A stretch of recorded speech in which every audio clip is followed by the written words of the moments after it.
How's it? So, it is Wednesday.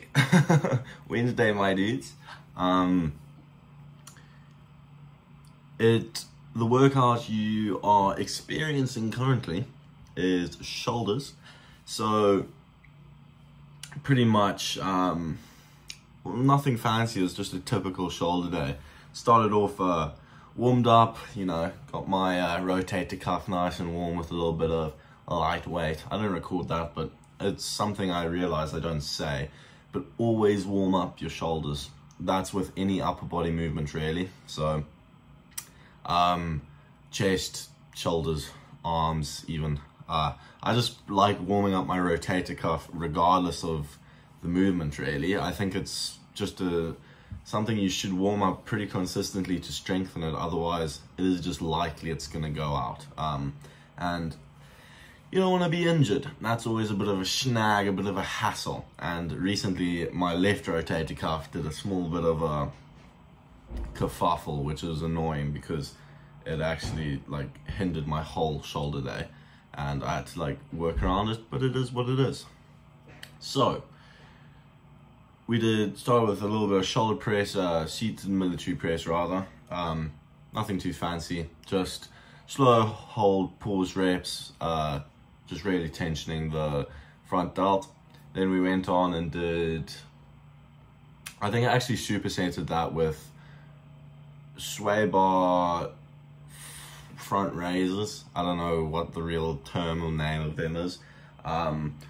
Again, just really like focusing on holding that and like bringing it down as slowly as possible. I did quite a heavy weight, so it doesn't seem like I'm bringing it down as slow as possible, but I'm making sure my delt is consistently activated, so it's like really tensioned. Then a little bit of lateral raises and a little bit of rear delts.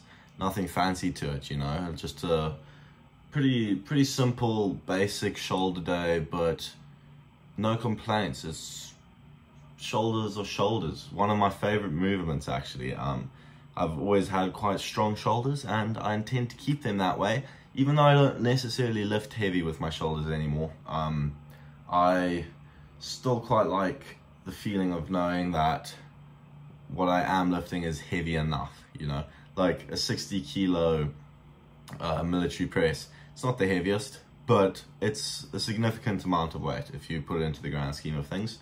In other news, we weighed ourselves at the end of the workout, and we are weighing 91 point something kilo. So we've gone up even more, which is good. Weight is increasing. That 100 kgs is looking awfully attainable all of a sudden. Now that it's sub 10 kgs I have to gain. So we're becoming quite the big gent, you know, quite the big human being. Gonna go roll onto someone soon. Yeah, no, it's definitely a hazard. I'm gonna become a rolling hazard. But you know, I think that's one of the better hazards to be. Then, in other news, I'm not sure if you can tell, but I just woke up from a blooming carb coma because I got back from college. I ate a shit ton of food, as I normally do, and I switched it up. Instead of having my standard turkey sandwiches, I decided, let's have a little bit of pasta and some other shit. And I realized why I always eat pasta for dinner, because that shit put me on my ass. I was snoozing. Hour and a half, lights out. Yeah, so carb coma is very real and a very big danger. So it's something I have to be aware of.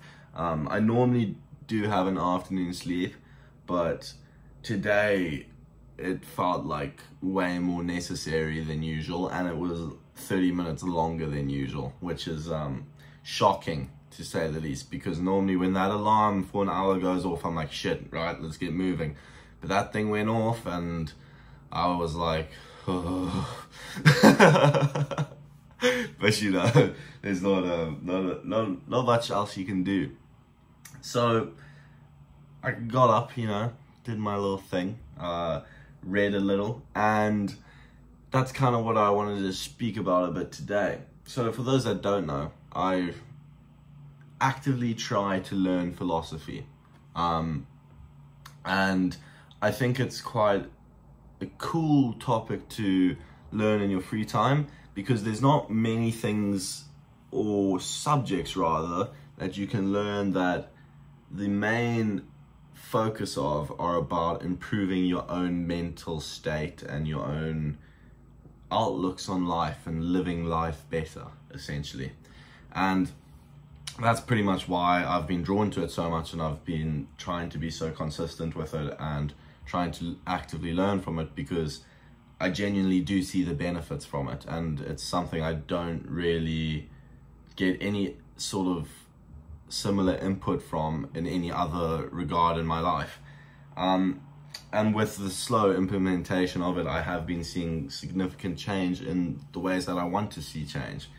So that kind of brings me to a little bit of the stuff I've been learning about, and you can apply it to gym in this case. And that's what I try to do a lot, is apply it to the things I need to do in my life. So one of the major things is gym, you know, studying, working, you know, those are just, and I'm sure lots of people can relate to that, and so hopefully you can in some way relate to this as well. And one of the major points they always regard to is what's within your control and what isn't within your control. So essentially external factors which you can't control, but then there are the things you can control. And with the things you can't control, why waste time, energy, emotions on those things? Because at the end of the day, there's nothing you can do about it. But what you can control is yourself, your mind, the way you think, the way you look at things, the way you perceive things, the way you go about doing things. And I found it quite interesting. They applied it to a man can chop off your hand, but he's attacking your hand, he's not attacking you. So obviously that's quite an extreme and drastic analogy, and that's not necessarily what we're going for here, is being able to kind of put away pain, but more so the ability to identify that physical things, and that goes for gym, physical things such as, you know, lifting the weight, that discomfort, that horrible thing, that feeling of discomfort in gym isn't within your control. That is not something you can control in order to be gaining muscle. So you need to withstand that in order to gain muscle. So it's not within your control. However, the way you think about it, the way you perceive it, that is within your control. So, you know, like complaining about it, being able to withstand it, not giving up the second you feel that discomfort, that's all within your control. And you can just apply that sort of thing to everything, you know, kind of taking a step back, thinking, right, which aspect of the situation is within my control and what isn't, and what isn't I can't control, so let me push it aside, you know, choose not to worry about it and worry about what I can control. You know, I thought it was kind of quite a cool and interesting little bit of thought. As usual, take everything I say with a grain of salt, because I'm no genius doctor, you know, I'm just me. And but anyway, I hope it's at least been a little bit of food for thought and something you can slightly implement into your lives. But anyway, thanks for listening, watching, and I hope you enjoyed, and we'll see you tomorrow.